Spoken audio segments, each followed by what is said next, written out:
Okay, it says I'm live, so I must be live. So can somebody, if there is anybody here, and there are 6 people here, let me know if it's working. I'm going to turn this camera around a bit because it isn't where it needs to be. And it's messing me around again because I hate this camera. That's even worse. Hang on. Here we go. That's about right. It moved again. Stop that shit. And I shouldn't swear in the first few minutes of the video, but it is what it is. Let me just ram that around.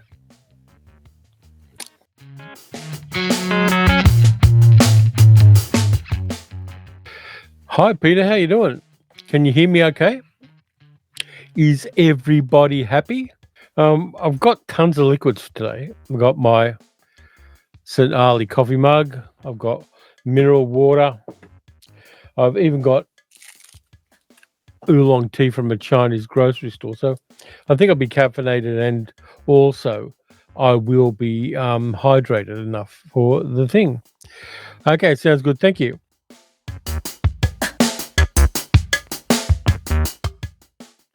Not sure how many people are going to turn up because I'm doing this live stream a day early because there's stuff to do tomorrow. Hi, Deborah. How's everything down in Lurichwa? Good. I'm glad you can hear me. I had trouble with my microphone, then I hit the little switch and found out it was turned off. But I thought I'd put this microphone on because it looks a lot more professional. Yeah, interesting stuff happening at the moment. 7 people, so we've got one more person. Hello to everybody. Yeah, tomorrow's going to be a bit rammed for us. I've got a doctor's appointment. I've got to take the car in to get damaged bumper fixed, all this kind of stuff. So I'm doing this a day early. Bloody beautiful sunrise. Good day for gardening. Yeah, we got a cloudless sky here. Not going to get any rain. It's warming up. The days are starting earlier. It's all good. And I've also had 2 meat pies from down at Daniel's Meat Pies. So everything's Archie here. Anybody ever watch The Archies? That was a great show. Everything's Archie. It wasn't Banana Splits level great, but it was a good show. Yeah, this one's unplanned. I haven't got any plans for what I'm doing. I've got a couple of things, but for the most part, it's just going to be interacting with the chat, having a bit of a buzz, and seeing how it goes.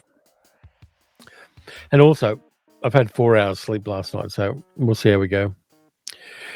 Deborah grew up with the Archies on TV. Yeah, I think Archies were... Josie and the Pussycats were cooler, and the movies even better. But Archies were pretty good. Peter says, Jughead was my hero. You got to look upwards a little bit, Peter, because Jughead was an asshole. He's non-binary, I think, in the Riverdale TV series or something like that, or at least asexual or something like that. He's somewhere on the rainbow spectrum. But yeah, interesting things happening in the world. I'm not going to talk about them, but you know what I mean. Weird shit with stochastic terrorists, but yeah, I'm going to try to avoid that on the live stream because there's just so much commentary about it at the moment that it's kind of superfluous for me to do it. I did watch a couple of 1960s films last night, and I'll probably do these at the end of the month when I do the movies I've watched at the end of the month. Doug says, I'm confused. Is it Monday? Where did Sunday go? No. Hi. Yeah, Sal's asleep. So I'm running. Hi, Doug. I'm running solo today. And because of commitments I've got tomorrow morning, I can't do the live stream tomorrow morning. Hi, Colgers. Greetings from Latvia. Love the channel. I had so many great recommendations from you. My pleasure. That's what the channel's about, is recommending the good stuff to people. Getting a bit cooler in Latvia this time of year, so stay warm. I kept getting Latvia mixed up with Latveria, which is Dr. Doom's country, but I will try to get it right for you. Yes, I watched a couple of movies last night that I grabbed out of my imprint collections and had a great time with them. 1960s groovy movies. I may do a full video about these. I'm just not sure at the moment. But I watched Danger Diabolik with John Philip Law, Marissa Mell, Michelle Piccoli's in it, Adolfo Celli, Terry Thomas. Directed by Mario Bava. Great Ennio Morricone soundtrack. And I just loved rewatching it. Marissa Mell is fantastic. And the one thing I want from this movie is that giant circular bed that Diabolic and Eva have. I haven't got room for it. I'd have to put it in the backyard. But that bed is next level cool. And the cats would love it. Sal and I would probably love it. And that big kind of multimedia stand in the middle of it is very groovy as well. Though their TV is a little small for my tastes. But I loved Danger Diabolic again last night. It's one of the early imprint ones. It's number 12 in the imprint releases, and they're now above 500. Great movie. This edition is kind of rare now. It's a collector's edition, but I really loved watching that. Thomas says, I watched Danger Diabolic thanks to your recommendation. I thought it was better than any James Bond movie in the 60s. Yeah, it had Marissa Mell in it, of course. And, of course, it had Adolfo Celli from Thunderball. Great stuff. And Michelle Piccoli playing it straight is kind of fun in that. And I finished watching this one this morning because I went to bed trying to get some sleep. And so I watched The President's Analyst with James Coburn. Just so much fun. 7 Dardens in it. Godfrey Cambridge.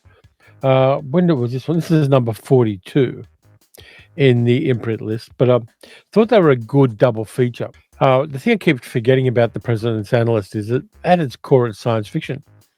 It's about an AI takeover, though it's not really framed as that until the last 10% of the movie. Doug says, where would you find bed linen for the cool circular bed?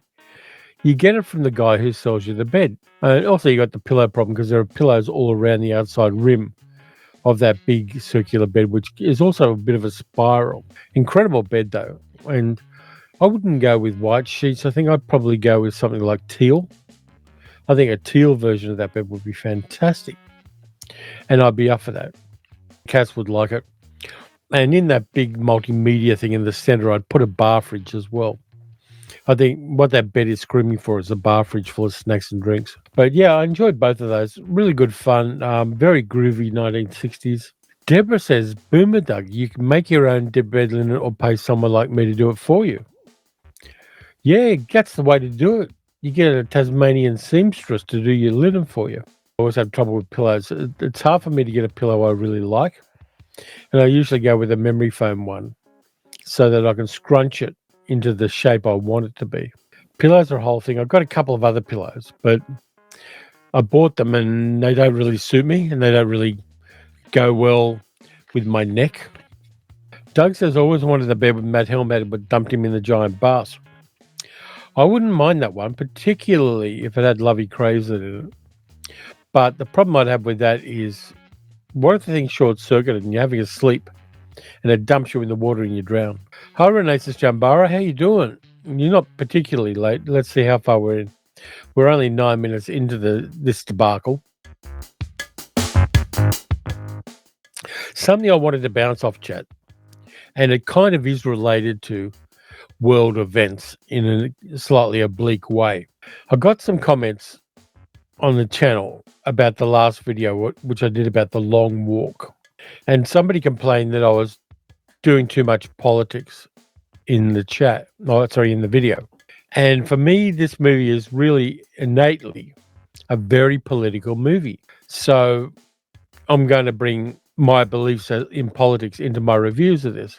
I just want to see how chat feels about that, because I think with movies like that, which is a contemporary movie and a very interesting movie, and my friend Grant Watson says it's the best movie he's seen this year, and I respect Grant's opinion. I don't know that it is for me, but The Long Walk is a really interesting and powerfully political movie. So how do people feel about me when it's appropriate and when the movie leads me towards speaking about the politics of it and how it relates to the real world? How do people in the chat feel about that? I'll leave you guys just a moment or two to be a keyboard warrior on that one, because I do want the feedback. If I need to dial back on the politics a little bit, I can do that. If it seems to be appropriate, I'll continue at the level I'm doing it. Deborah says, I think it was Gustav Klimt who said all art is political. I can believe that. I think everything except Ken Doan paintings is probably political. Hi, Ben Ed. Mag's not here. She's sleeping at the moment, but I'm here and all of the lovely people in chat are here. One of the things at the moment is that even talking about politics is a minefield on social media these days. And I'm not going to go into the depths of politics, just the stuff around it. Tom says, I'm into politics. I'm good for what you have to say about it. Thank you, Tom. But Doug says, we watch for Terry being Terry, unfiltered, uncensored, and authentic. So, yeah, say what you want to. Thanks, Doug. I appreciate that feedback, mate. I appreciate all your feedbacks. Because, like everybody else, I have my self-doubts. And without feedback, we can tend to go off range. And I'm okay to receive feedback, particularly from a trusted group of people whose opinions and support I appreciate. Peter says, say what you like, Terry. Your freedom of speech has never been curtailed. You review how you see fit. Thanks for that. I mean, I'm not going to say who did it. They come on chat sometimes, and I respect them in a lot of different ways. But I just wanted feedback on that because not every movie I'm talking about is going to be political or even have a political aspect to it. But The Long Walk was designed when it was written by Stephen King in the 1960s to be a critique of conscription and the Vietnam War. Deborah says, actually, I would argue Ken Doan is the epitome of politics in his time. Greed. Yeah, facile greed. This is a story. I'll tell you the story about me and Ken Doan. I was flying back from New Zealand, my first overseas trip in 1988. My then wife and I travelled to New Zealand, and we flew back from Christchurch. We'd done the North Island, we went down to the South Island, and finished the trip in Christchurch. Night before I leave, we have a Chinese meal, and 1980s New Zealand Chinese food was, let's just say, basic. So I got food poisoning, is what I'm saying. And so I get on this plane, and I'm flying across the ditch from New Zealand to Sydney. And halfway there, I start getting stomach cramps and start sweating like you would not believe. And so I've got full-on food poisoning. And then I've got to go through customs. I'm going through customs looking like Billy Hayes in Midnight Express. I'm sweating, I'm shivering. I'm about to poo my guts out. And the first thing I see when I get out of the torture of going through customs, nothing happened in customs. We had like 4 bottles of gin, but that was okay at the time, is an enormous Ken Doan painting. And as soon as I saw it, I rushed to the toilet and threw up. So that's the Ken Doan story. Chat says, D. Lee says, compared to other online critics who bring their agendas to the reviews because their agenda is the point, you're subdued. I prefer your brand of critical sobriety. Thank you. I appreciate the way that's phrased too. That's really nice. FG says, expressing political views in a review of a film with a political message is appropriate. It doesn't bother me at all. And Deborah says, seriously, each their own. I'm really keen to see The Long Walk because you're talking about the political angle. It's a good film, Deborah, whether you see it on streaming or in the cinema. I think it's going to be a movie that'll sit with you for a while, but it's powerful. Renaissance Chambara says, art is political by its nature, as you have to bring in your interpretation of it. The Long Walk would have felt different if made in the late 1990s. Yeah, it would have. I think this is the right time for it to be made, to be honest with you. I'm glad they didn't make a version of it in the 80s or 90s or even the 2000s. I think this is the moment when it hits hardest politically. And so that makes it a much more powerful film. And the Francis Lawrence, the director, and J.T. Molnar, the writer, aren't the kind of people that pull punches. There says, throwing up to Ken Doan is the appropriate response. It wasn't the response I wanted at the time. I wanted to get somewhere safe and curl up in a ball and have a toilet and a bucket nearby. Renaissance Chambara says, also, even if you don't agree, surely rejecting other opinions loses the spirit of the forum. Yeah, I know that some people are alienated but when I talk politics because I'm not talking their politics. And I'm kind of okay with that. I think you've got to draw your own line in the sand. And the politics that I espouse is not the same as the politics, say, a more conservative American fan of mine who likes the movie reviews but doesn't like the politics is going to accept. And I'm kind of cool with that. I'm not going to pretend to be something I'm not or diminish something I am. because somebody's slightly uncomfortable with it. Renatus Chambara says, I think The Long Walk was also a critique of poverty. Reminds me of 13 and this film I can't name about 1930s dance marathons. They shoot horses, don't they? Yeah, it is about basically the privileged manipulating and using the poor. I mean, that's there are a whole bunch of parallels in The Long Walk. There's the critique of the Vietnam War. There's a critique of privilege versus poverty. You can use it as a critique of professional sport, because ultimately The Long Walk is a sport. There are a whole bunch of different parallels you can make. And also a critique of the trends in American politics in the current era. So all of that's in there, and all of that's explicit and implicit in the narrative. But shit, it's a powerful little film. $20 million. Boomer Doug says, I'm still baffled to this day how Ken Dome became so popular. The 1980s were a weird time. You know, we found out that screwing people could kill you, and people just wanted pastel and pretty. And Ken Dome did that. It was corporate art at its most corporate. And it was marketed that way. And it was the kind of thing that lovies living in their little house in Balmoral on Sydney Harbour really doted on. So it got very popular. Doug says, I love They Shoot Horses, Don't They? Totally unrelated. Rewatch Cat Blue. Fun movie. It is. And I really like the choir they've got of Stubby K and Nat King Cole narrating the film. I just love that. I think it works incredibly well as a theme and a frame around the narrative. I think without those two, Cat Blue would have been a lot less a film. Deborah agrees with Renatus Chambara. I'd rather rewatch commentators who have something interesting to say than live inside a bubble. Yeah, I mean, that's something I'm really trying not to do is live in a bubble. I will read stuff by people who disagree with me politically, but only up to a certain point. There's a certain kind of political stuff, and we're getting into politics, but this is where the talk and the live stream is trending, so I'm going to go with it. There's a new phenomenon and a new idea that's come out that I find very interesting. And by the way, Luna is meowing, but I'm not going to let her out because I'm not going to stop it. It's called stochastic terrorism. And it's a kind of terrorism where you don't actually have to get your hands dirty. You can espouse a whole bunch of really horrible beliefs, fascist, neo-Nazi, sexist, transphobic, homophobic, all those. And the point of doing that is, the more you talk about it and the more powerfully you talk about it, the more likely someone is to pick up the cudgel and do it. So you're deliberately espousing beliefs and espousing violent rhetoric, but not explicitly saying go out and kill people. But you're creating an environment in which it's more likely that people will do that. And that's stochastic terrorism. With social media, it's got hormonal boosts by this fact of social media.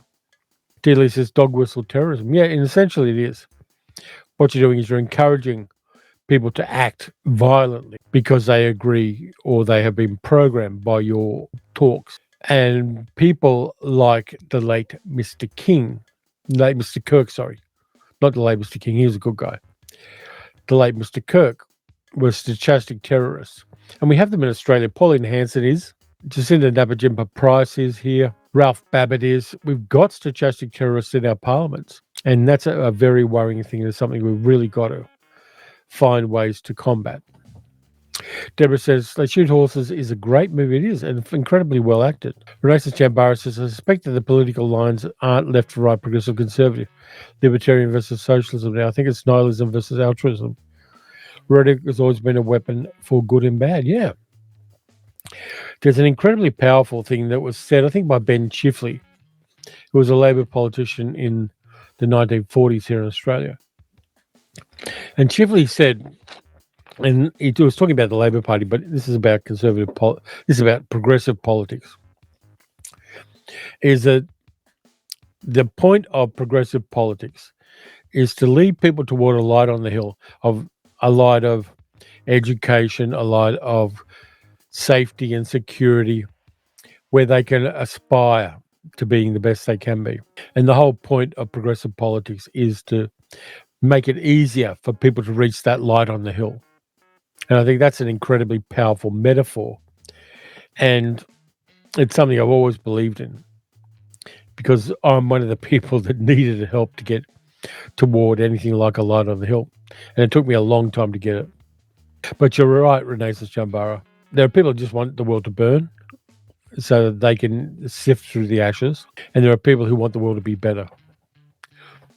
Hi, Dennis. How you doing? One of our Canadian allies, one of the people fighting the good fight in this great white north. Yeah, it's interesting too, because I found out really kind of through subterranean means that one of the things that the Australian and Canadian governments are doing is getting together to form alliances and workarounds for particular issues not terribly far south for you, Dennis. So I think the alliances between Canada and Australia are only going to get stronger for many, many good reasons. And we've also got a similar worldview, which I really appreciate. Yeah, so I've watched those two movies. I'm still ahead of the game on this year's movies, by the way. They're the two, for those who came in late, that I've watched. Yeah, the goal this year is to watch a movie a day, and I'm about 10 days ahead of it. So if I decide to crack the shits and just not watch any movies for a week, I'm still ahead of the game. And I think I'm going to do that ongoing. I've got to watch a movie a day. I'll usually binge 2 or 3 in a row. And then if I need to take a day off, or if life intervenes and I've got to do something, I'm still ahead of the game there. And I do have them on my Letterboxd, which I will give you the link to in case you don't have it. There it is there. And that's where I put up everything I watched. And I've done it for the last 11 years. You can actually go through the lists on my Letterboxd and see all the movies I've watched over the last 11 years. And I sometimes do that myself. Renaissance Chambara says, I just finished PTU, going to work my way through the PTU Tactical Unit universe. What's PTU? I'm not familiar with that, I don't think. But I'm curious. I'm PTU curious. As far as gaming is concerned, I've just been doing Skyrim because I like creating new characters in Skyrim and taking them to the limit. And fighting things. Skyrim's been out for 12 years now. And they keep adding mods and downloadable content to it. And it's a medieval kind of sword and sorcery world. But shit, it lands well. Deborah says, I should start using Letterboxd again. Yeah, once you get into the habit of it, it's pretty easy. And there's also a mobile app, so I can do it on the mobile. Renaissance Chambara says, Johnny Toe film similar to Kurosawa's Stray Dogs, but early 2000s Hong Kong. Yeah, I've seen a couple of Johnny Toe films. Stray Dogs on my list. I've actually got a copy of Stray Dog. But there's a couple of Japanese movies, which oddly, I was looking at a video where the actor Bill Hader was recommending Japanese films. And I'm just looking up the names of the other ones that I've got there. There's one from 1960, which has got a great title called Take Aim at the Police Van. So I've found a copy of that, and I'm going to be watching that.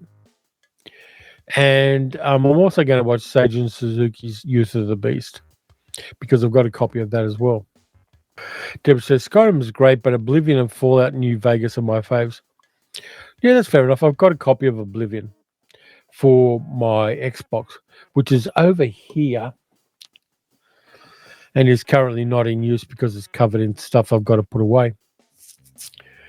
But I prefer gaming on the PC these days because the load times are a lot less on my PC, because I've got a fairly powerful PC for video editing.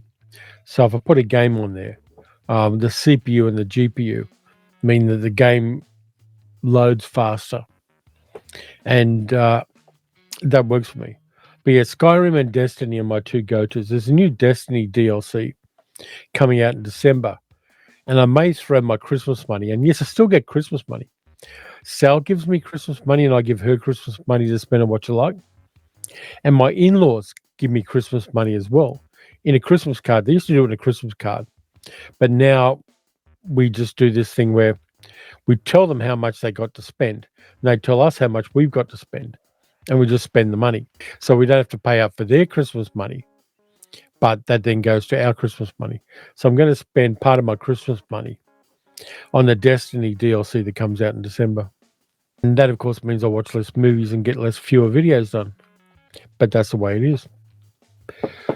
By the way, for people who are wondering, the family thing that stopped me on my last travel video, it's kind of settled down. There are still ongoing issues with a family member who is Sal's niece, but we're hopeful and we're kind of, everybody's bonding together and seeing how that goes. But now and then, and this may happen in the future, there are going to be times when unexpectedly I've got to change the schedules for the videos because of the family things. And also Sal's father is not particularly well. So we're going to have to just make allowances for that if you possibly could, because I'm not very scheduled. I'm usually doing videos 12 hours before they're released. I may have to change that and do them a little bit earlier if I can. But life over the next year maybe is going to interfere with the schedules of the videos somewhat. Racing Barrow, they're LPs. I've got one Laserdisc. I've actually got two Laserdiscs. They are all LPs. And I haven't got my turntable set up. Before the end of the year, I want to get this whole man cave sorted out. I'm going to ditch a lot of stuff and get it in a more usable condition. And part of that's going to be playing LPs on my turntable. The Laserdiscs I've got the Jolson Story and Jolson Sings Again, which I found in an op shop in Bendigo. And I got them, I did a whole video about this.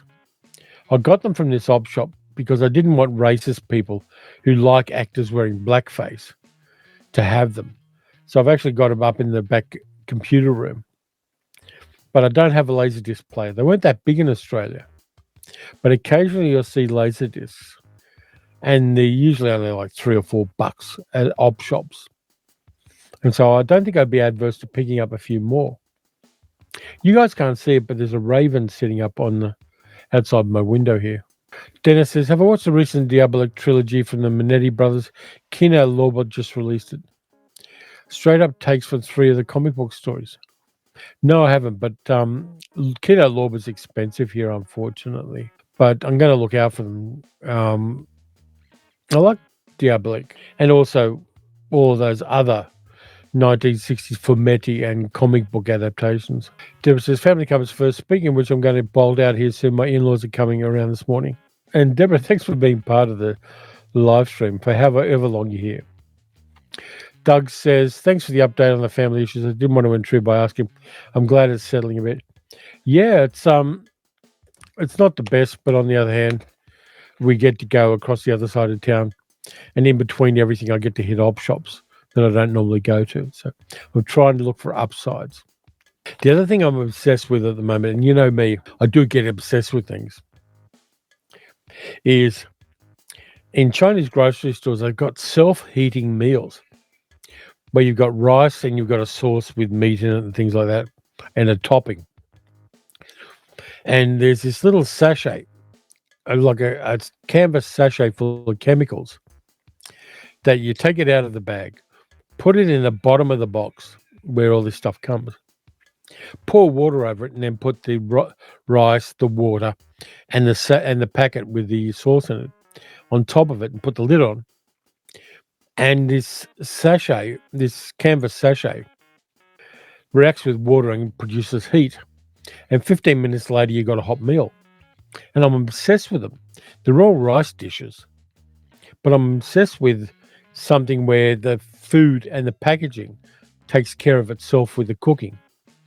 So when we go over the other side of town, there's a big Chinese grocery store, and I pick up these things for like $6 each and get a whole bunch of these self-heating meals.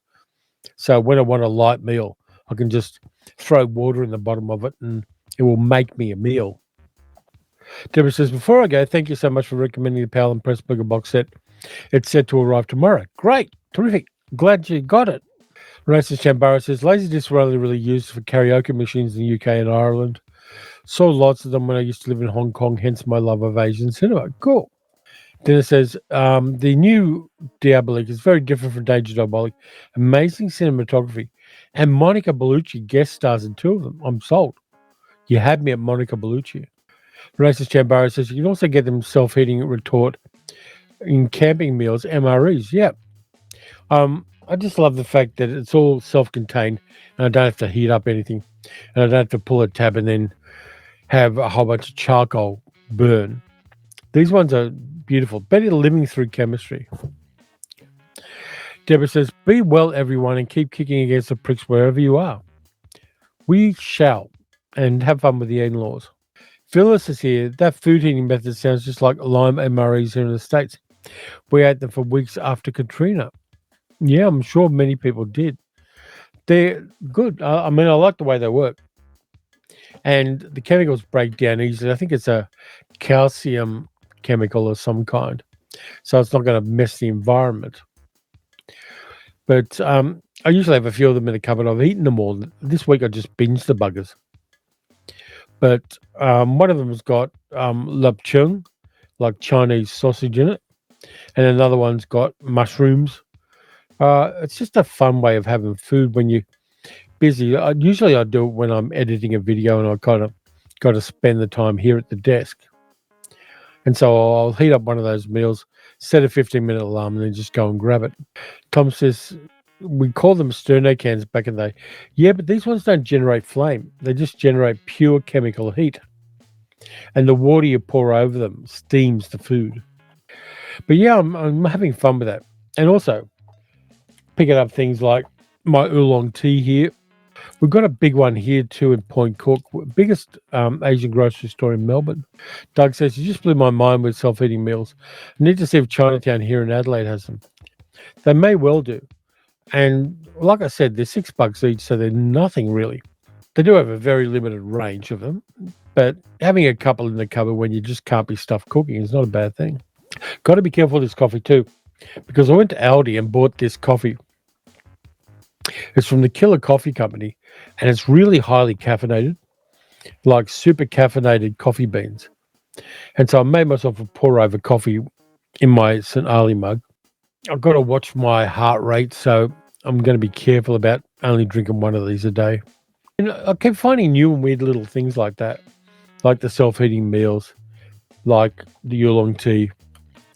Also diving into Chainsaw Man and anime, because when I went to see The Long Walk, they had a bunch of anime trailers beforehand, because my local cinema, which is a part of the Village chain, so it's like a big chain cinema. We live in an area with a big Indian diaspora population, amongst other things.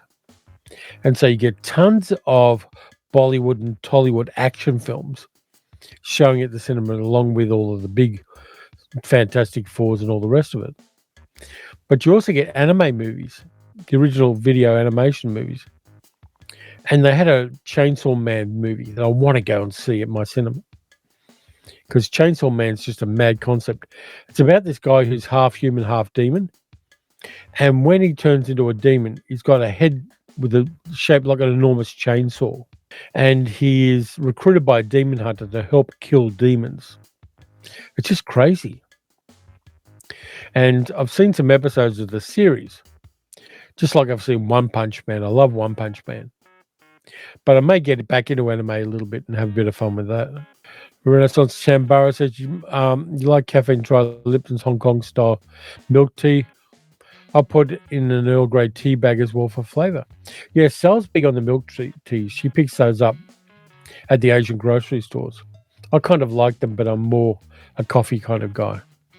D. Lee says, at a film festival, I saw an interesting horror film, Grand Ciel, the site, about a crew of mostly immigrant temp workers building an ultra-modern housing complex in France who start disappearing.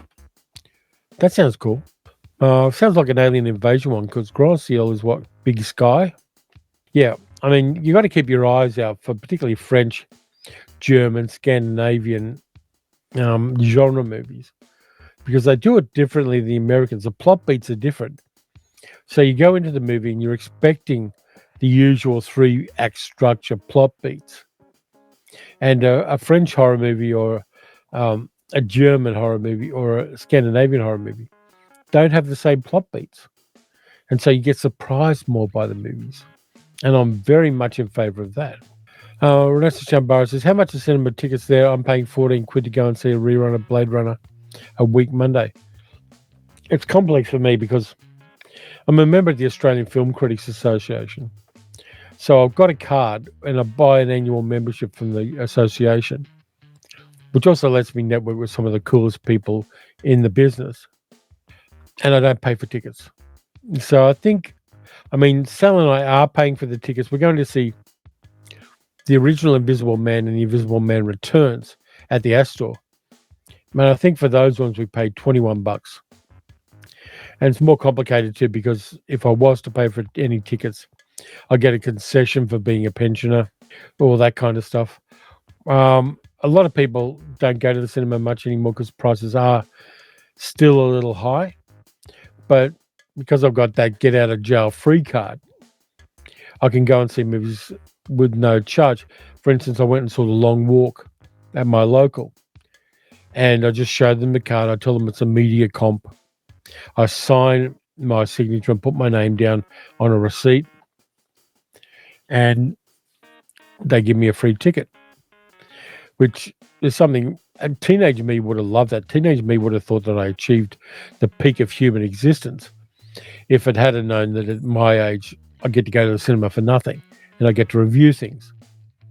That would have been the sweet spot for teenage me. But I think depending on the session, you pay between $15 and $25.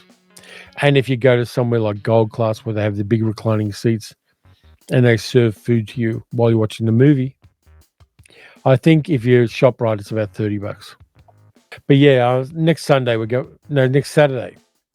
going to see The Invisible Man and The Invisible Man Returns at the Astor as part of the Cinemaniacs thing. And that's one of the places where I network and hang out with a lot of the film reviewers and film buffs in Melbourne. So for the first time, I'm going to be taking Sally to that one and introducing her to a bunch of the people. It'll be fun. And I'm going to review the movies as well. Renaissance Chambara says, Midsummer still shocking to me. Hardly recommended if you want to look at Scandi horror. Film critic was almost my dream, but I have to do with being a freelance ad man instead. I kind of looked at the path I took to be a film critic. For 13 years, I was reviewing movies once a week for ABC Radio in Darwin up in the Northern Territory. They'd phone through and I'd review movies with them once a week. I didn't get paid for it because it's a national broadcaster. They don't pay for that kind of content. But it let me learn a lot about reviewing movies and interacting with people and all of that stuff. So I had that apprenticeship. Before that, I did fanzines for a long time. And I occasionally reviewed movies quite poorly in that. Around the turn of the millennium, my friend Ali had a site called Festival where we do the reviews. We get to the previews and do the reviews. So I did that as well. I did podcasts for a long time, but they don't pay. And eventually I hit YouTube. So my apprenticeship in being a movie reviewer is more than a quarter of a century. And, I'm always slow with these kind of things. But I'm kind of happy where I am and moving in the direction I am now. It has taken a long time, but building the community here with the channel, doing all of that stuff is incredibly fulfilling. Tom says, I've yet to see The Invisible Man Returns. Looking forward to your review of it. Thanks, Tom. We're going to have fun. Going to go out for a meal first. I'm going to see if I can grab one of the couches at the back of the cinema, because there are couches at the back of the Astor. So we'll score one of those by dumping a bag on it. And then we'll go back into the lobby of the Astor, which is a big old Art Deco cinema with original movie posters on the walls. It's a fantastic venue. And they also have a raffle before the movie where you can win Blu-rays, DVDs, 4Ks, and movie posters and shit like that. So there's all of that as part of it. And the other aspect of it is somebody will give a talk about the movies before we see them on those particular sessions, and that's always fun. Doug says, what I love about your reviews is you talk to us and not at us. And it makes, if that makes sense, yeah, it does, Doug. Bottom line is you're talking to one person, which is something I learned from radio. I'm talking about movies on the radio. I'm talking to the presenter, then expands to be talking to and with a whole bunch of people. So you just keep that focus. When I'm talking to you now doing a live stream, in my head, I'm talking to one person, where in reality, at the moment, I'm talking to 17 people. And when the live stream eventually uploads as a completed thing, I'll be talking to a few hundred people. You don't let that get in your head particularly. You just talk directly at that person who is watching and listening. It's a skill that you can pick up. If you don't do that, you can get very confused and you can get very overwhelmed by going, oh, geez, I'm talking to 17 people at the moment, or I'm going to be talking to a couple of hundred or a couple of thousand people. You don't let that enter your head. Stay focused on the one person who is watching and listening. And that's the trick of the game. Phyllis says, curious is, looked up prices at our local multiplex, $11 USD for an adult. How did this happen? We're supposed to be the home of robber baron capitalists. Yeah, that's it. At a certain level. Film companies want people to watch things on streaming because their costs are less. They don't have to supply a digital print to a cinema. They just put it on a hard drive and you grab it, which is essentially the way streaming works. And so people who go into cinemas, the movie companies don't particularly care about them as much as they care about long-term audiences. Tom says, I get a senior discount if it's before 4 p.m. Yep, and that's perfectly legit. I mean, I've got a senior discount for the stuff at the Astor because Palace Cinemas, who own the Astor, offer concession prices. And I also get it when I watch things over at the Reading Cinemas. Occasionally I will pay for a movie by going to the Reading Cinemas over at Millers Junction because I want to sit in a reclining chair when I watch the movie. And if I've got a few spondulics, I'll just buy the ticket and go and see them there. And Sal prefers the Reading Cinemas to our local. So if there's a movie that both of us want to see, we will pay out the money to go and see it at that cinema. And then we'll go and have some Korean charcoal chicken or something. But yeah, cinemas are expensive.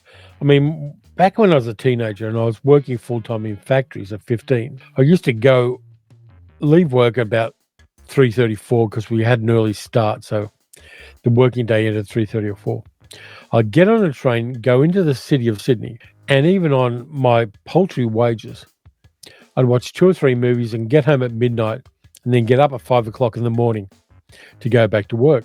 And it was cheap enough that somebody on my shitty wage could do that regularly. I didn't do it every night, but I did it like once or twice a week.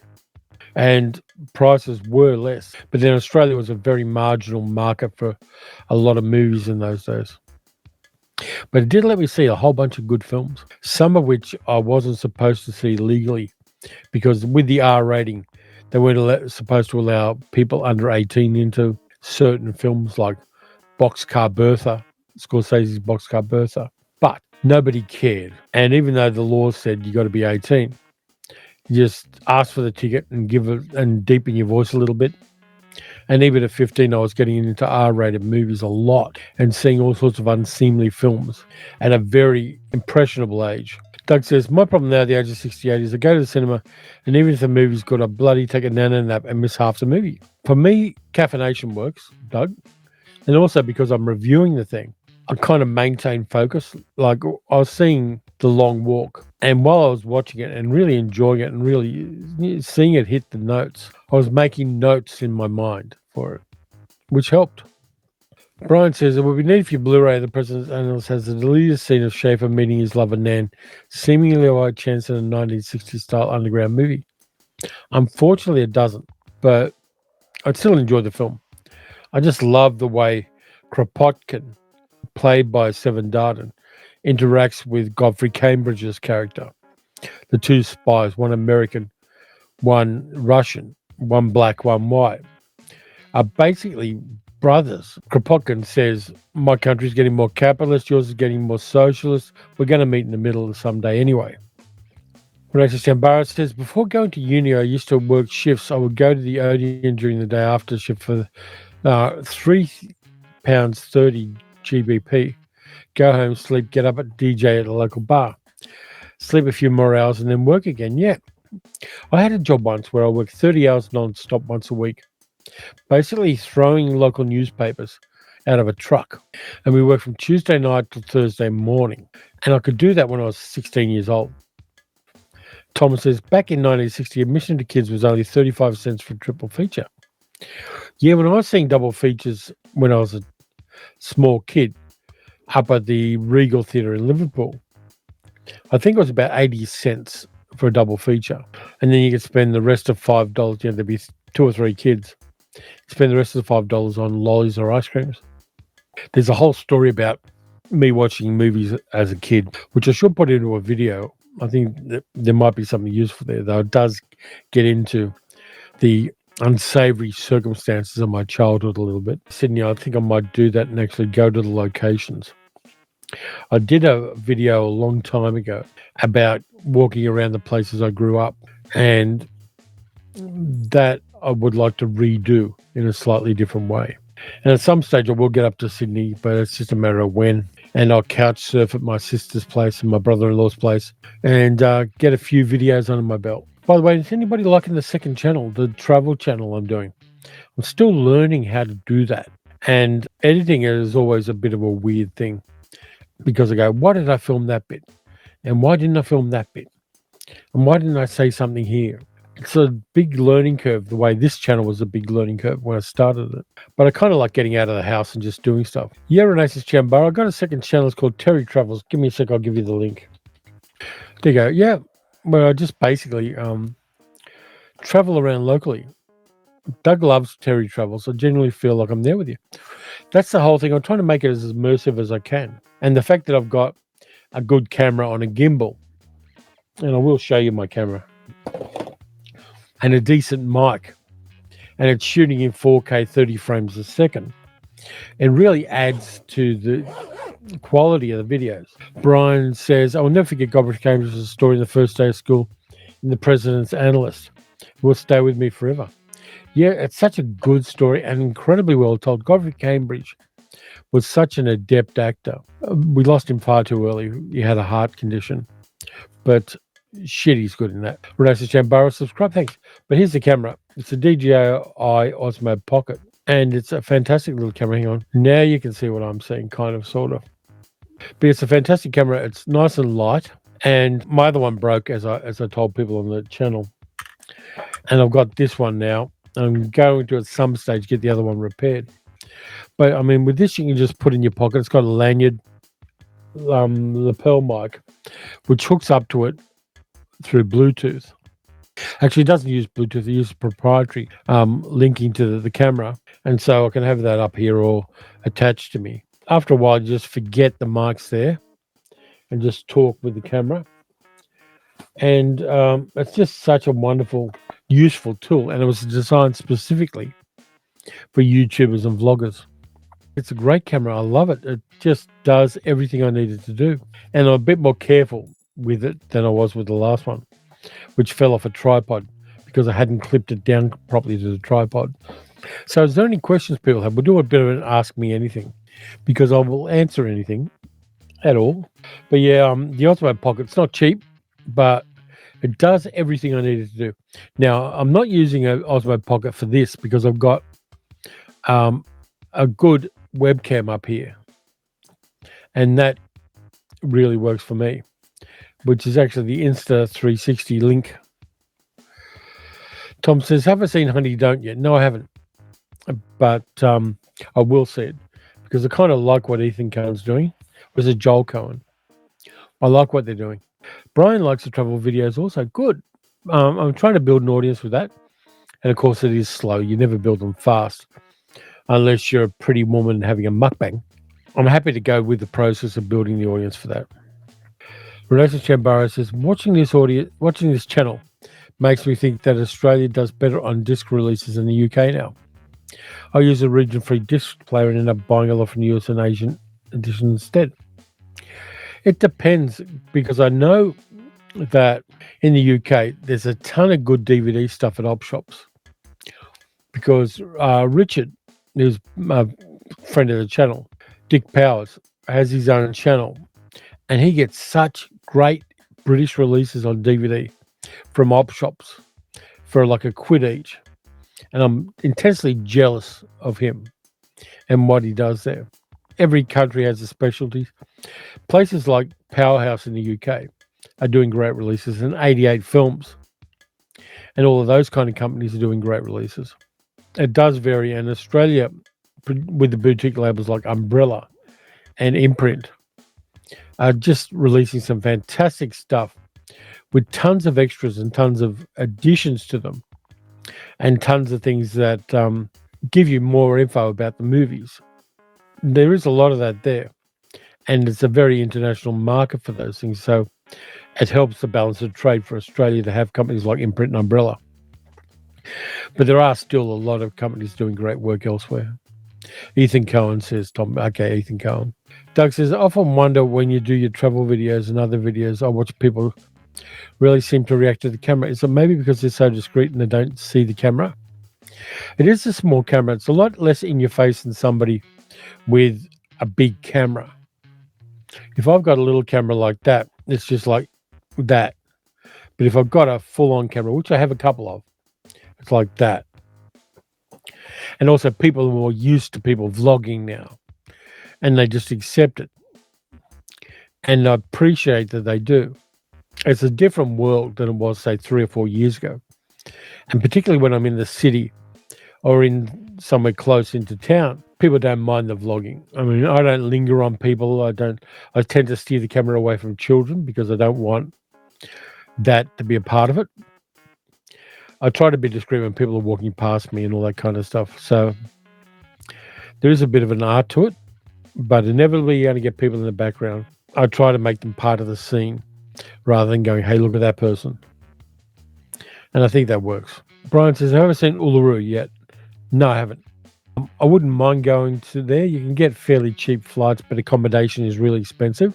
So were I to go there, it'd be like a go there, take a look at it, fly back out kind of thing, because it is prohibitively expensive to stay there, because the First Nations owners of the place, who have been screwed over by white Australia for 250 years.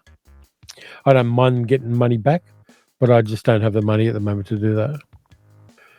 Renata Chambara says, I have to buy a lot of stuff released back in the early 2000s in Oxfam shops, eBay. 88 Films does some good stuff. Eureka. Germany and Italy have amazing catalogues on Blu-ray. They do. There's just so much good stuff out there. Tom says, today's technology continues to amaze me and has me wondering what's next. I don't think it's going to be anything revolutionary. It's just going to be like refinement of what we already have. The one thing I love to have, but I can't afford yet, is a small drone. So when I do go on the travel vlogs, I could do some overhead footage, but I don't have the ability to do that at the moment.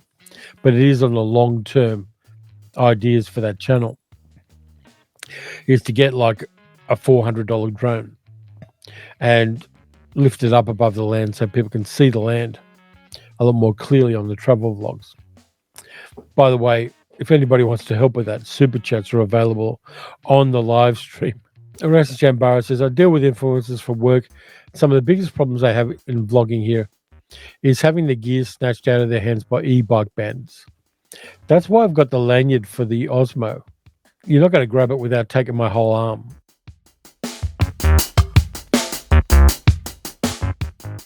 I'm also good at being situationally aware. I grew up in some rough areas in Sydney, like very rough areas. And so I'm always, even when I'm vlogging, aware of what's around me. And I'm not inclined to go to places where that's likely to happen. I did Hosier's Lane, for instance, which is a lane full of street art in Melbourne. But I did it early in the morning, and there were only a few people around. One guy was pissing in the corner of the alley, and I kind of steered the camera around him. I think you pick the times, and people who tend to steal things don't get up until lunchtime. And I also like the feel of a place as early in the morning as I can get.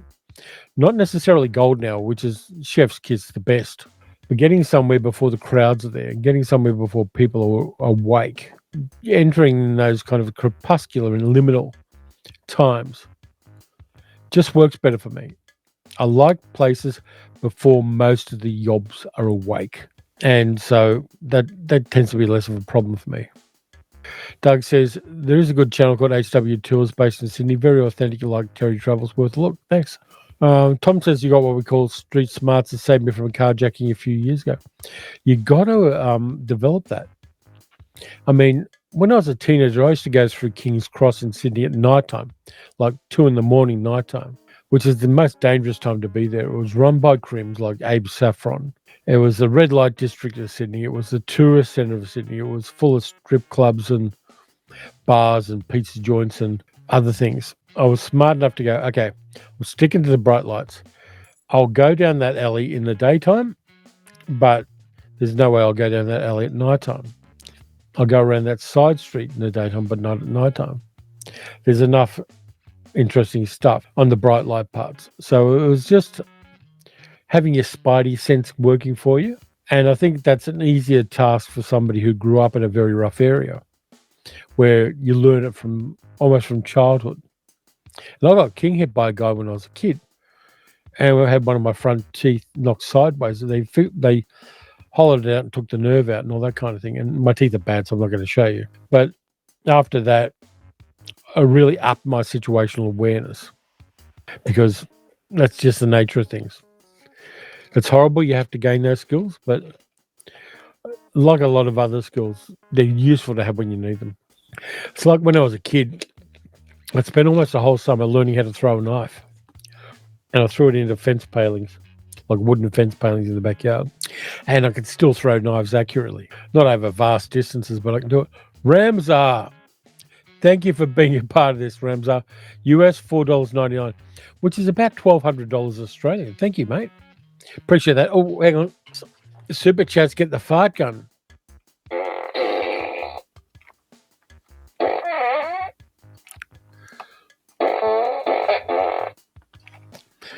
Thank you very much, mate. But yeah, street smarts are essential. And the interesting thing is I've only started vlogging on the streets in the last year. But to do that, I'm using skills that I learned nearly half a century ago, if not a half a century ago. So that's kind of cool. I like the idea that shit I learned when I was a dumb kid has a payoff in our current age.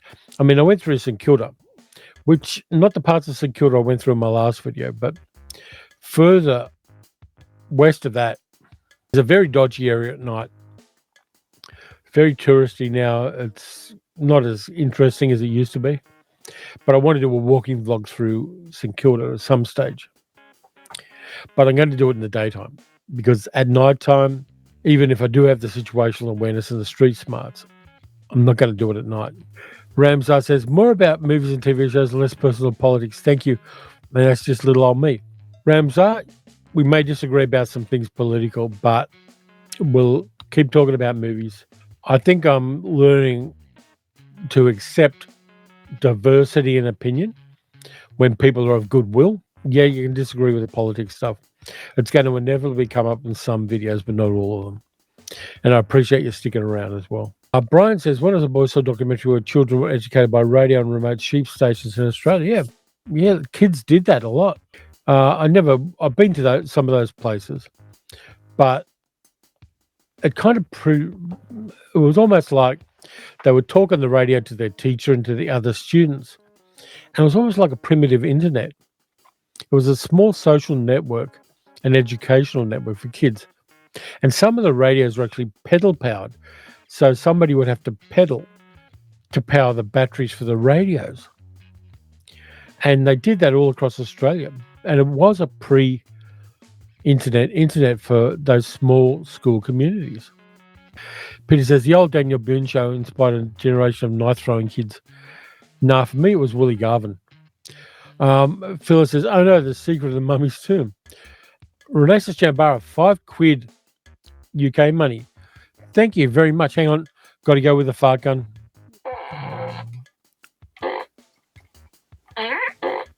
You only got a short fart there, so I'll do one more. Thank you very much. £5 UK. That's like 1,100 Australian, I think. Ramsar, my moderate, centrist, pragmatic, personal politics regrets both the MAGA and progressive movements. My 2 cents worth. Fair enough too. Everybody has their own experiences and their own star to steer themselves by. Renee Chambaro, turning in for the night. Enjoy the rest of the stream. Thank you, and appreciate all the input. And, of course, the bump. Doug says, it's interesting what you said about being aware. I grew up in a rough area, recently revisited. My whole body language changed instantly. And then when I returned home, I instantly relaxed again. Yeah, you've got to kind of have your head on a swivel, as they say in military war movies. It's like when, and I don't do this very much, I haven't done it for like 15 years. When I talk to my brother, a code switch to the accent I had when I was a kid. And the accent I had when I was a kid is not the accent I have now. I've got more or less an educated Australian accent.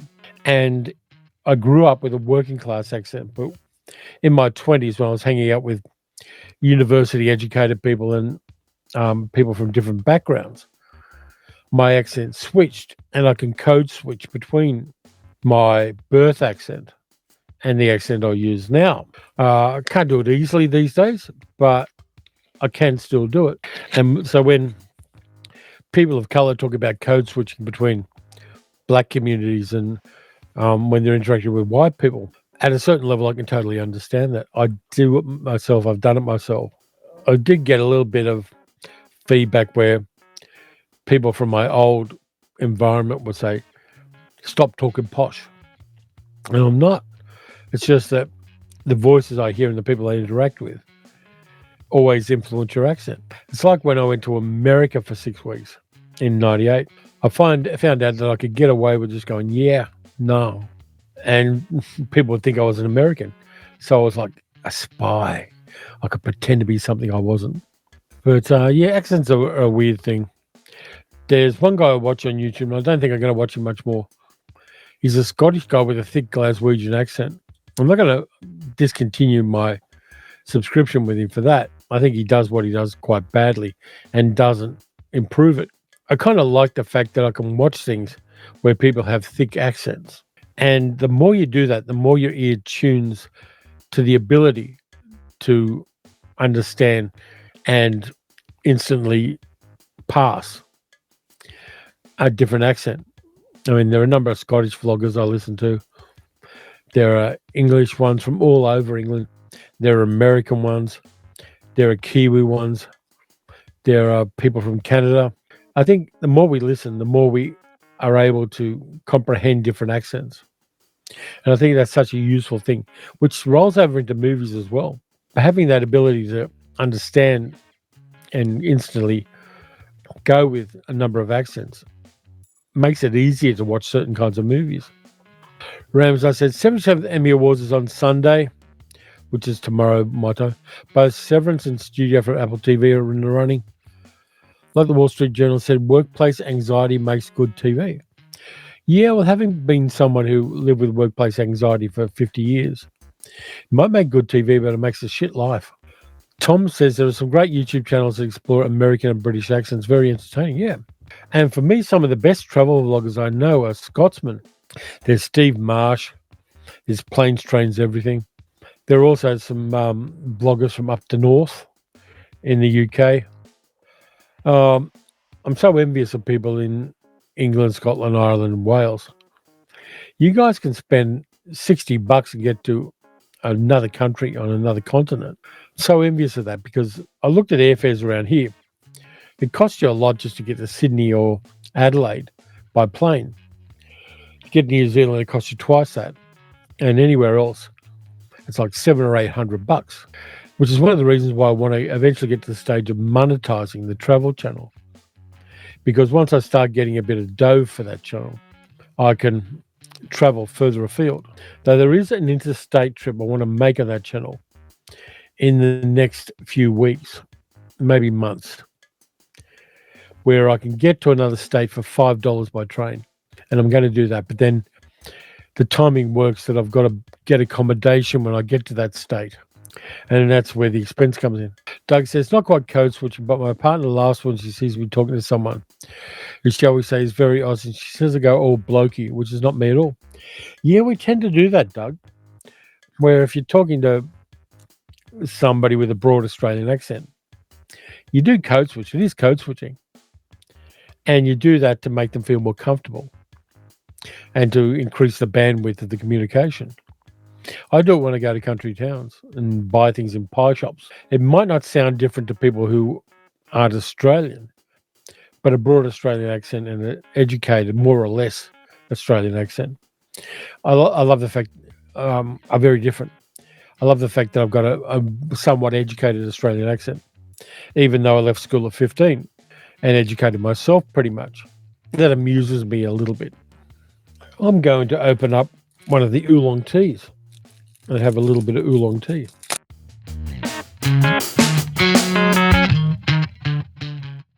Because I'm in the mood for it. Yeah, I'm not sure what the next things I'm going to watch as far as movies are concerned are.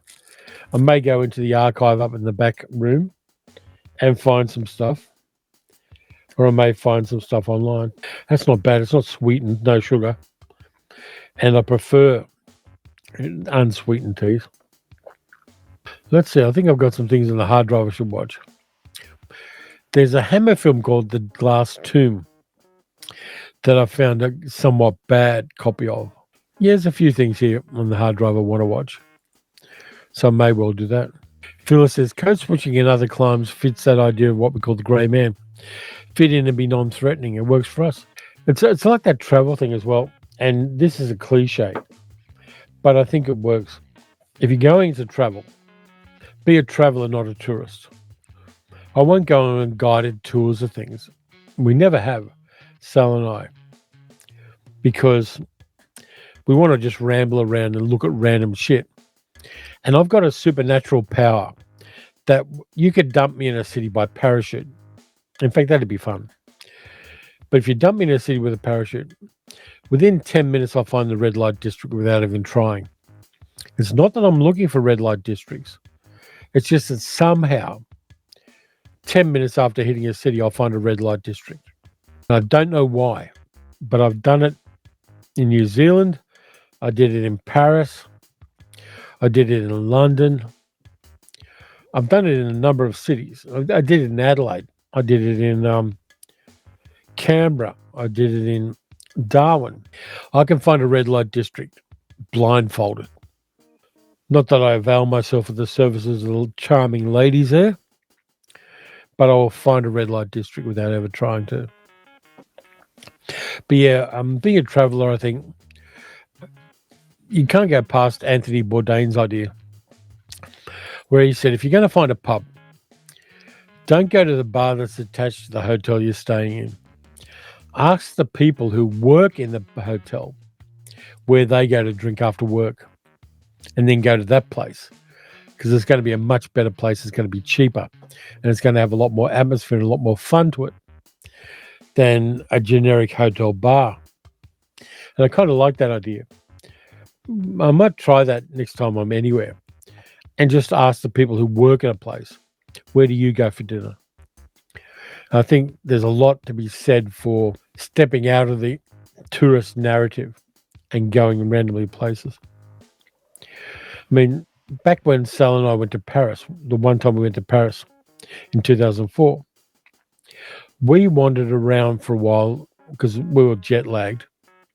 And so from like 5 a.m. until mid-morning, we wandered around the streets of Paris. And Sally said, we've got to stop. And I said, why? And she said, my feet are bleeding.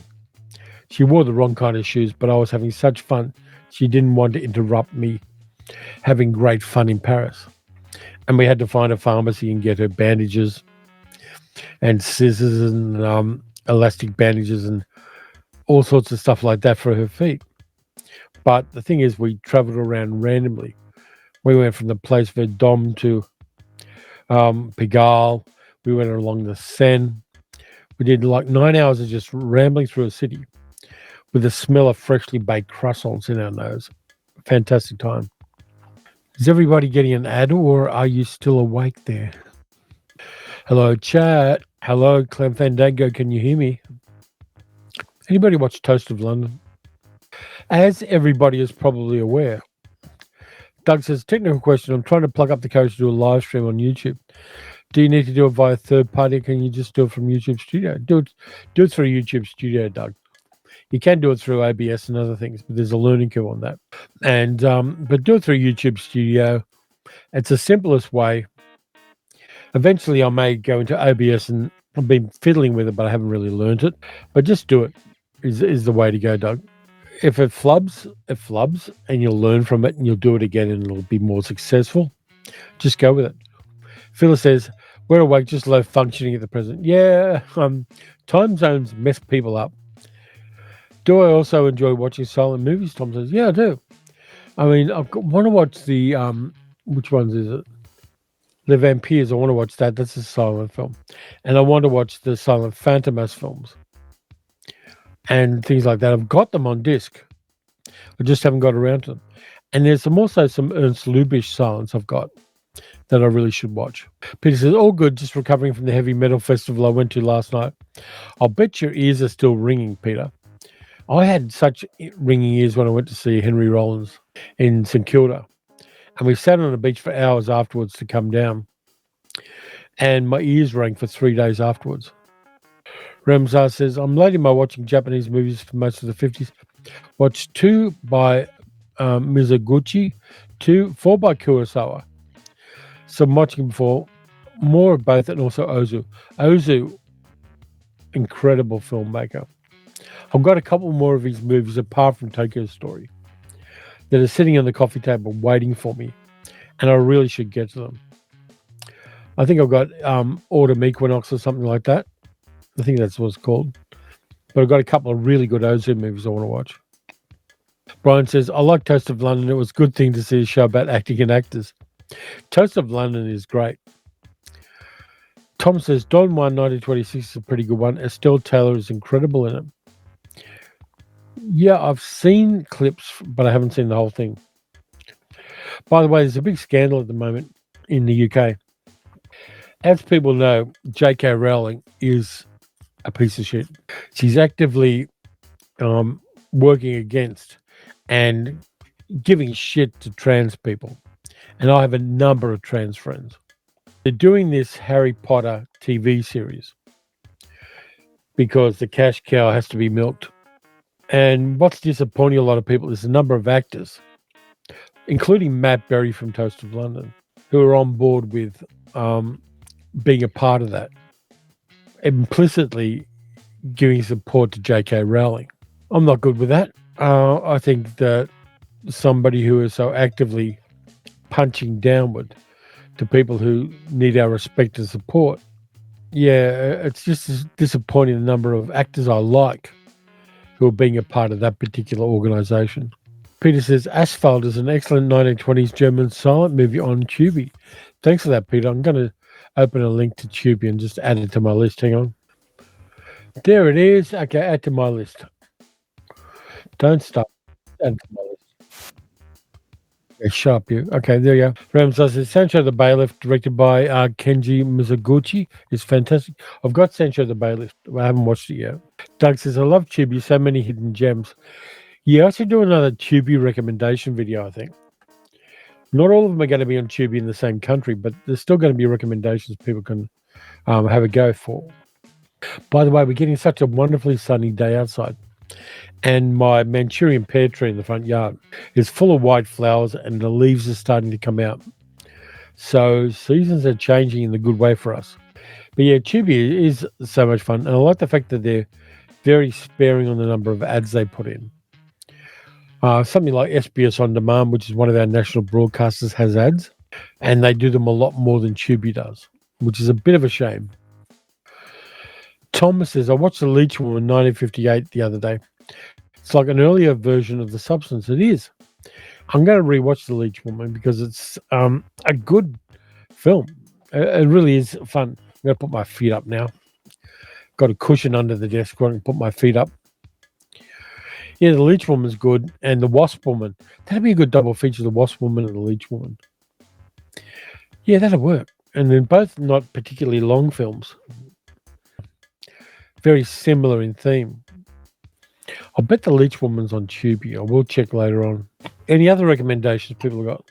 Ramsar says, have I watched Haxan 1922?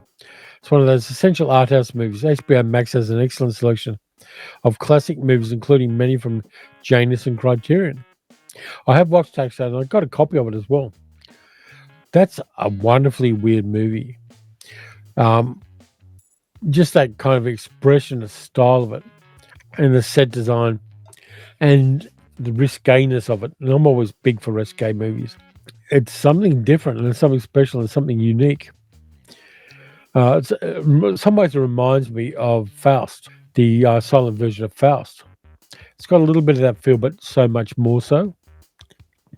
Faust blew me away as well. I've done a video about that too. Weird thing is, I've done all these videos about movies, but I don't have it written down which movies I've done in videos. So I've got to kind of rely on memory at the moment to go, okay, yeah, I've done that on a video. I can't do it in a future video. I've actually made mistakes and done videos about movies twice, but I'm trying to avoid that in future. I don't think it's fair to the audience to have the same movie in two different videos, but inevitably it happened. Doug says, here's one for you. She-Wolf of London, obscure and darkly funny short-lived UK series, hard to find, also called Love and Curses.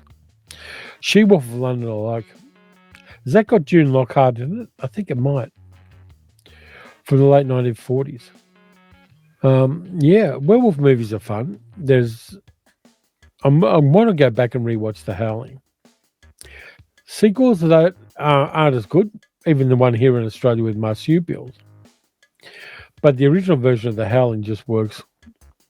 And it's got those Rob Bottin special effects, which aren't as good as American Werewolf in London. But they've got a kind of like 1980s charm about them with the bladders under the fake skin, all that kind of stuff.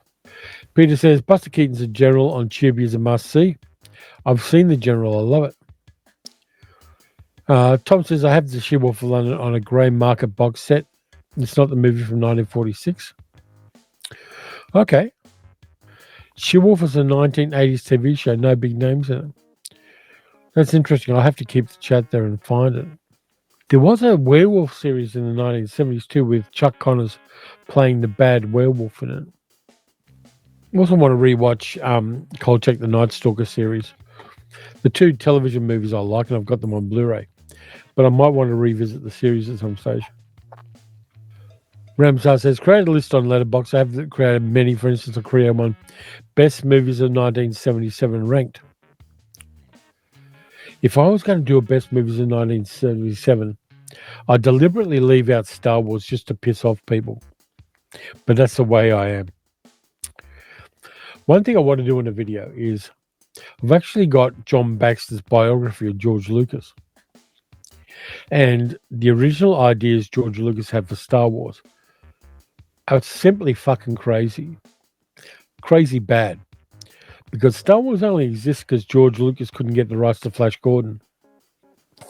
There's been so much retconning of George Lucas making Star Wars and so much fake narrative by the movie studios, particularly Lucasfilms. Like, it was always supposed to be a trilogy. No, it wasn't. It was a one-off, and George Lucas didn't even know whether it would kill his career or not. There's just so much misinformation about Star Wars. Like, Harrison Ford was having an affair with Carrie Fisher when she was 18 during that movie, and nobody talks about that. Doug says, you may find it under its American title, Love and Curses. It stars a guy who played Biggles in the Biggles movies. I think I'm the only person who liked it. Cool. D. Lee says, The General's a great film. Also recommend Buster Keaton's Battling Butler and Our Hospitality. Yeah, Keaton is so much fun. For me, first time I saw Buster Keaton was in one of the Beach Party movies. Ramzar said, number one movie in 1977, Sorcerer by William Friedkin. I like Sorcerer, but I kind of like Wages of Fear more. I think Sorcerer is honest and good, and I don't disagree with you, Ramzar. But I think Wages of Fear, for me, just feels more real in a weird way.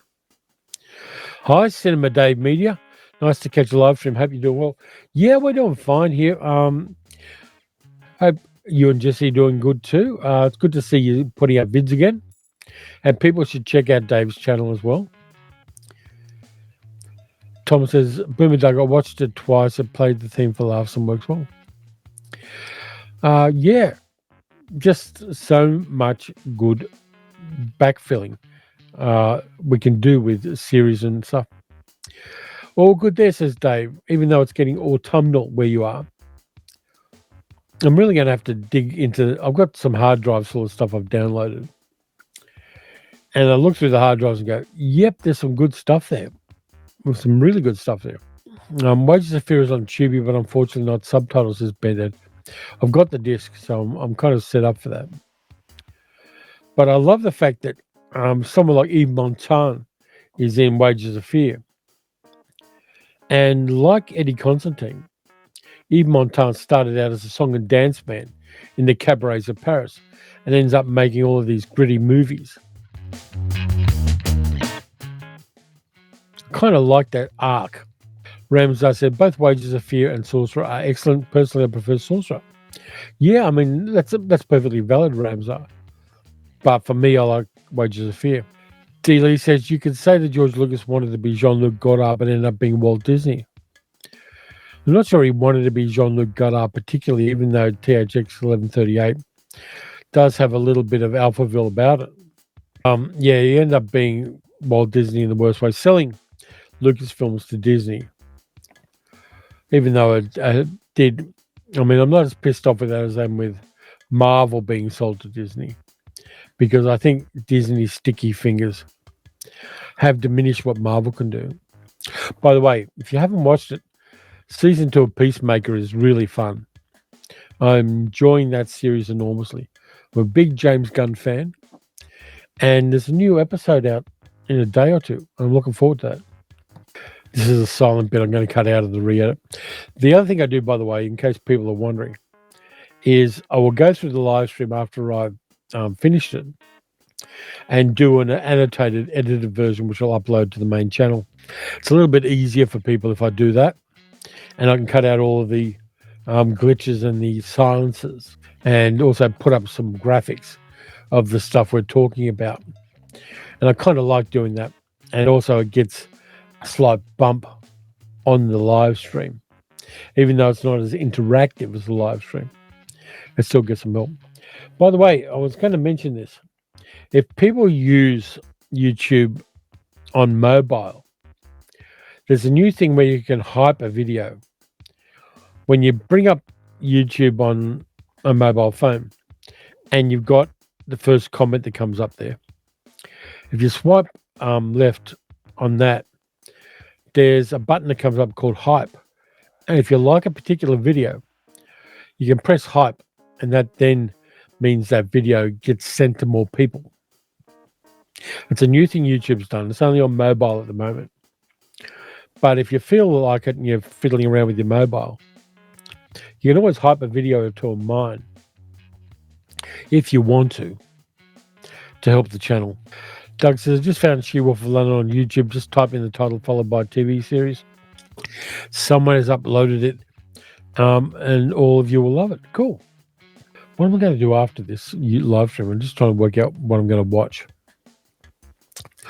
I may watch the inside of my eyelids because I've only had 4 hours sleep last night. That sounds like a good thing to do. Then I'll watch something. Ben Ed said, I thought it was Monday when I saw you live streaming today and panicked that I should be heading for work. Relax, Ed.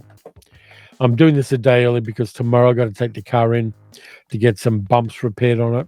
I'm not going to have the car for 4 days. I've also got a doctor's appointment at 10 a.m. Monday wasn't good this week. Dealey says, Terry Talks Movies, the director's cut. Yep. The director's cut sounds like circumcision for some reason. But, yeah, I'll do that with some of the live streams if it seems apt. And I don't mind doing that. I also did another one where the audio didn't come out right for some reason. So I did some internet magic with it and fixed up the audio and uploaded it again because I wasn't happy with the audio on the first go round. For some reason, it defaulted to The audio I hadn't tweaked, and it sounded tinny to me. And I got Sally in and said, "Does this sound weird to you?" And she went, "Yeah." So occasionally you're going to get two versions of one video or one live stream, but it's always with the intention of improving it for the audience. Kate Hodge, an American actress, says, "Tom plays the lead in She-Wolf for London. She's terrific in the role." Thank you. Ramsay said, "I just checked out Wages of Fear on Tubi. It's crazy that it has no subtitles. I watched it again not too long ago on HBO Max and it had subtitles. It's from the Criterion Collection." Yeah, I mean, I love Wages of Fear. And it's got that grittiness I really like in certain French cinema. It almost feels like a French crime movie at the time, even though it's more like an adventure suspense film. This oolong tea is really nice. It's not too strong, but it's just got enough of what I need in it. Yeah, I've got a few Criterion movies. When I got the Powell and Pressburger box set that Imprint sent me, and thanks again to Imprint for that, I had to make the decision, do I keep my Criterion of The Life and Death of Colonel Blimp and the Criterion I have of Black Narcissus? And I kind of decided that for now I'm going to keep both. The box set is great and has a ton of extras I like. I particularly like the way they curated that box set. But I'm also keeping the Criterion editions I've got because they have different extras. And Colonel Blimp and Black Narcissus are top tier movies. So I don't mind having the duplication. Ben Ed said, "Just received my Criterion Barry Lyndon on 4K.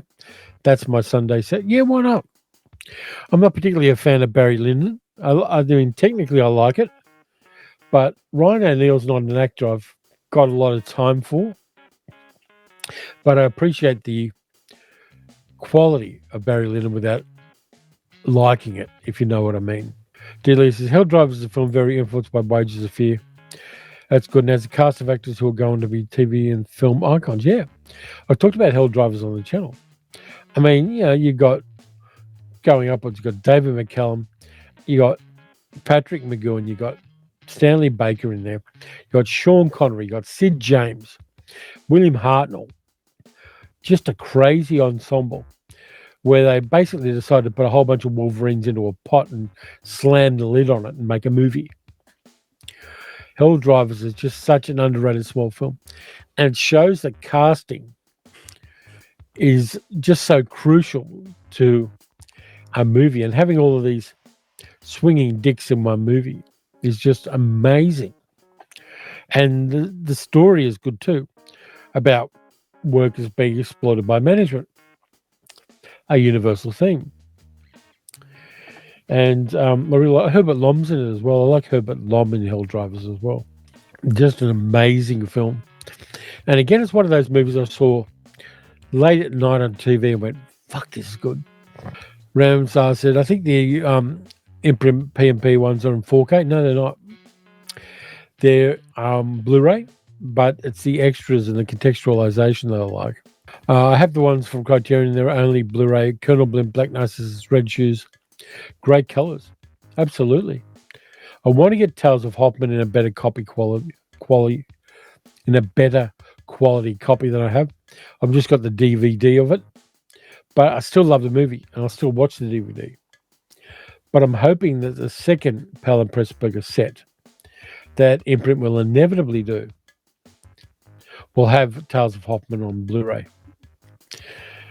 And I also have the 4K of Peeping Tom, Michael Powell's movie, which on 4K looks fantastic. Because the previous versions I've seen are online versions and a very poor DVD copy, which didn't use great original material for the source of the movie. But I'm very glad I got the 4K. And I got it at one of those moments when JB Hi-Fi had 30% off Blu-rays and 4K. So I picked up Peeping Tom then. But yeah, Powell and Pressburger were just so far ahead of the game in English cinema at the time. and they weren't appreciated for decades. And I even like Michael Powell's Australian movies like Age of Consent and They're a Weird Mob. Those two movies are an outsider's view of Australia, absolutely. But I think allowing for the slight ickiness of Age of Consent, I really like both of those films. Oh, I did see Helen Mirren in something this week too. I watched The Thursday Murder Club on Netflix based on Richard Osman's novel. And I kind of enjoyed it. It was better than I expected it to be for a movie released on Netflix. About a whole bunch of pensioners in a nursing home who solve murders.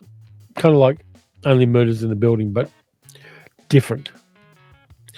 The murder mystery's good. The acting is superb. It's got Helen Mirren, it's got Pierce Brosnan, it's got Ben Kingsley, Celia Imrie's in it.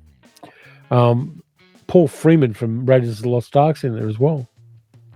Ramsar said, I did purchase Tales of Hoppin' and the Criterion Blu-ray in late 2020, July 2025, but still haven't got around to watching it. Too much other stuff.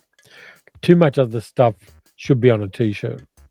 Like, I'd watch it, but there's too much other stuff, because that's definitely a problem that we all have. So many things I want to see, too much other stuff. And also for some very top quality movies, sometimes for me, I've got to be in the right mood for them. If I'm going to watch an Ozu movie I haven't seen, I know I'm going to be emotionally touched by it in some way. And so I've got to be in the right mood for it at the time. And that, of course, the Ozu movies are something where you want to be able to give them your full undivided attention. They're not going to be casual watches when you're going to pause it and go and feed the cats, or pause it and go and pick up the mail and then come back to it. You want to have it as a seamless an experience as possible. Yeah, too much other stuff. Part of the other stuff, of course, is life. Things happen in life unexpectedly that interrupt our movie watching. Brian says, it would be great for US collectors if someone would release Powell and Pressburger's Oh, Rosalinda and the Elusive Pimpernel. That they could well be in the next imprint box set. I have no information about what's going to be in that, but I'm hoping things I like I Know Where I'm Going and The Small Black Room are in that next collection. Both of those are fantastic movies and have kind of the feel. Each of them has a feel that's quite unlike other films. I think Powell and Pressburger are so powerful influence on other films as well. Giving them prestige releases is something that's totally worthwhile. I know there are a lot of people here in Australia that complain about kind of quality releases where there's lots of extras, but there is a price tag to that. And I totally understand not being able to afford stuff you really love to have. That's been my story most of my life.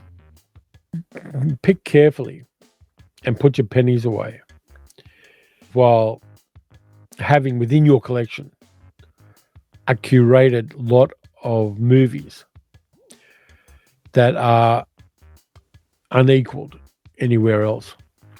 I mean, I came from, and a lot of you did too, I came from an environment where you couldn't own movies. It was unreasonable for anybody to own a copy of a movie. We didn't have tapes. We didn't have discs. We didn't have streaming.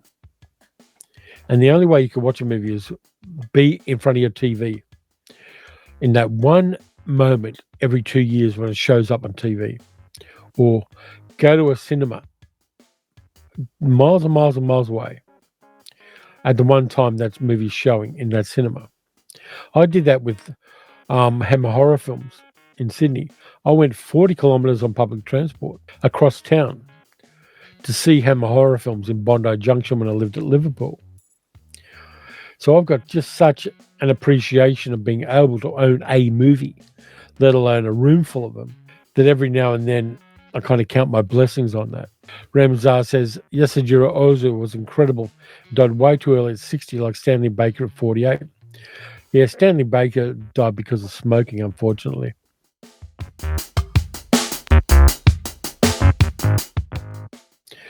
And there are so many actors who did.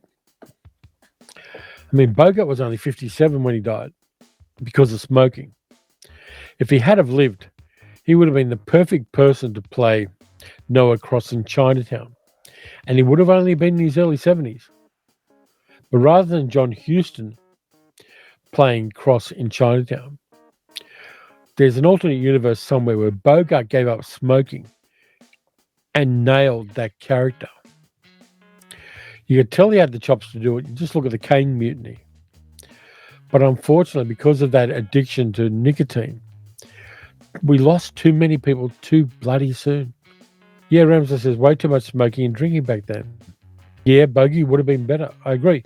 Not to say for one moment that John Huston wasn't great in that role, but Humphrey Bogart would have blown it out of the water.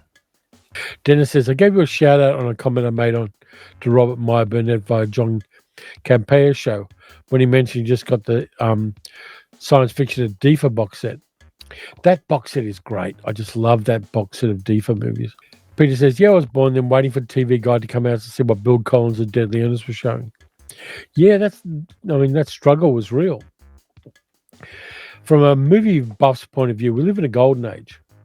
Whether we can afford the Powell and Pressburger box set or not, you can go to an op shop with $5 in your pocket and get some really fine films for $1 each if you look around. We really are fortunate. Brian says, I shared the same experience that you had with film. Young people I know are sick of hearing about the old days. I'm talking to the old people now. It contextualizes how you are as a film buff and how you can appreciate it.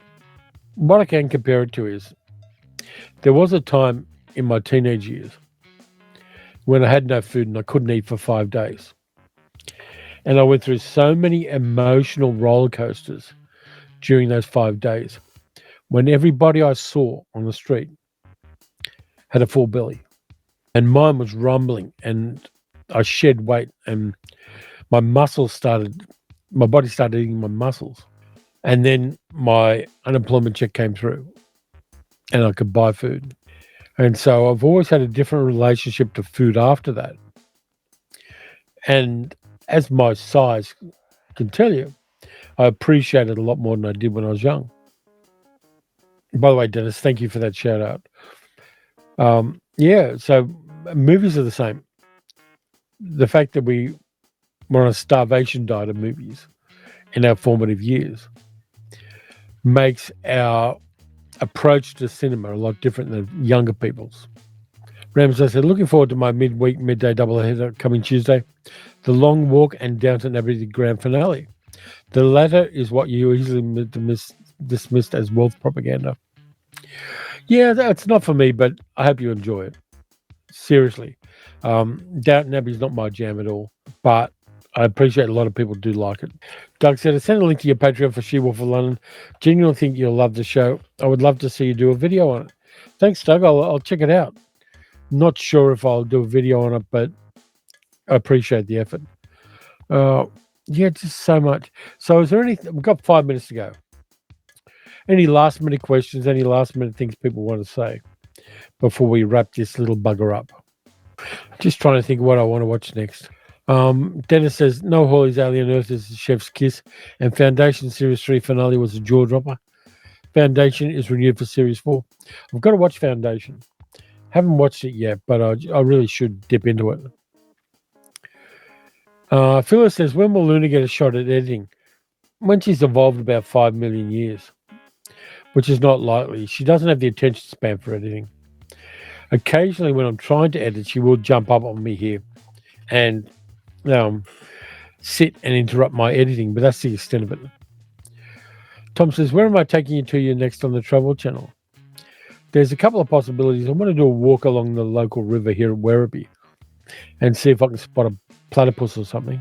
But it may be that, or I may go into the city because I know a place in the city that has a statue of a horny angel. So I may well go into the city and do a wander around some odd corners of Melbourne City where I know there's cool stuff. At this stage, I still haven't decided whichever one's easiest. I don't have the car for 4 days this week, so it may well be going into the city and just rambling around. So I think that's what's happening on the Travel Channel. And I love the Horny Angel statue, which is in public too. It's not like it's hidden in a museum or something. It's in public down near Queen Victoria Market. Oh, one other bit of news. I found out that the Mission Impossible series may be ending because the studio can't see it making any money without Tom Cruise. And the last 2 Mission Impossible movies only just broke even, apart, including Tom Cruise. So that franchise may be dying for the immediate future. Brian says, even better than the statue of the dancing platypus. I love the dancing platypus at Werribee. Great statue. Ramsey said, cheers all Emmy Awards tomorrow. Yeah, it'd be interesting to see particularly the comedic talk shows, which ones get the awards there. Okay, so we'd have Terry Talks Movies, the director's cat instead, says Dealey. Yeah, Luna's just not interested. It's not her specialty to edit videos. She will watch some YouTube videos with me, but then the other ones she just ignores. She tends to like Scottish accents on YouTube videos, and I've got no bloody idea why. But you'll watch Steve Marsh travel videos on YouTube. Peter says, we all have the mall pig statues here in Adelaide. Cool. I think I've seen them. I've also seen that big big mirror ball you got in Adelaide. Really should get back there someday. Got friends there I can hang out with. So it's almost time to go. We really must knock that naughty clock that says it's time to go. It goes so fast. Our time has passed. And we must end our show. So thanks to everybody who's been part of this, all the usual things. I know all of you are subscribed, so don't do that. Give the video a thumbs up. Do all the likey things as well. Leave a comment. Brian says it was fun hanging out, and I hope you have a good day where you are. I will. I'm going to go get some more sleep, and then I'm going to have a good day hanging out with Sal and probably watching a couple of movies. I think I'll watch Together. There's a new movie out called Together, which has got some fun body horror in it. So I may well watch that. But anyway, everybody, look after yourselves. Take care of yourselves. Times are weird. Don't let the weirdness get into your heart. I'll catch you guys later. Take care.